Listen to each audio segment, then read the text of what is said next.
एका वर्षापूर्वी मी विज्ञान आश्रममध्ये आलो होतो तेव्हा माझ्याकडे अनेक स्वप्ने होती, पण त्या स्वप्नांना दिशा कशी द्यायची हे मला माहिती नव्हतं. सुरुवातीला थोडी भीती वाटत होती, पण काही दिवसातच विज्ञान आश्रम हे माझे दुसरे घर बनले. इथे आल्यावर मला एक गोष्ट खूप वेगळी वाटली. इथे फक्त पुस्तकातून शिकवलं जात नाही, तर प्रत्यक्ष काम करून शिकवलं जातं. मी Aditya Umrikar guest hostel wiring प्रोजेक्टमध्ये सर्वप्रथम आम्ही वायरिंगचे संपूर्ण प्लॅन व डिझाईन तयार केले. त्यानंतर आम्ही लेझर मशीनच्या साहाय्याने मार्किंग करून पट्टी ठोकून घेतली.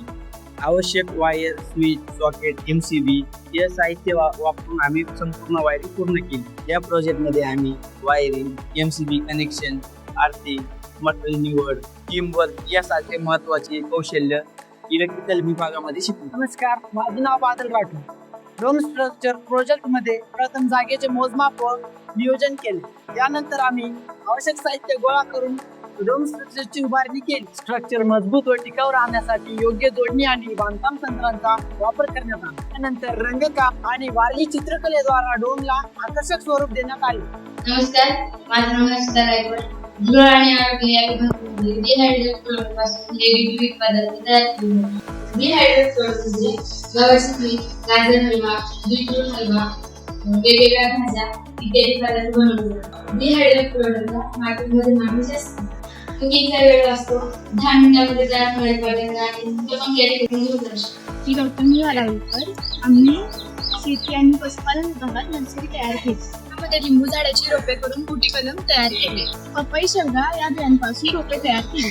रोपे ठेवण्यासाठी आम्ही शेतनेट हाऊस तयार केले. आम्ही बाबळगावातील शेतकऱ्यांना ऑर्डरीनुसार रोपे तयार करून देतो. प्रोजेक्ट करताना फक्त आम्ही कामच शिकलो नाही, तर समस्या सोडवणं आणि टीम सोबत काम करणं शिकलो. या प्रवासात फक्त शिक्षणच नव्हतं, सण, उत्सव, विविध उपक्रम आणि सांस्कृतिक कार्यक्रम, खेळ, सहली आणि मित्रांसोबतचे असंख्य क्षण यामुळे विज्ञान आश्रमातील प्रत्येक दिवस अधिक संस्मरणीय बनला. आज मागे वळून पाहताना जाणवतं, या एका वर्षात फक्त कौशल्य नाही, तर आमचं व्यक्तिमत्वही घडलं, हाताला काम मिळालं, नवीन दिशा मिळाली.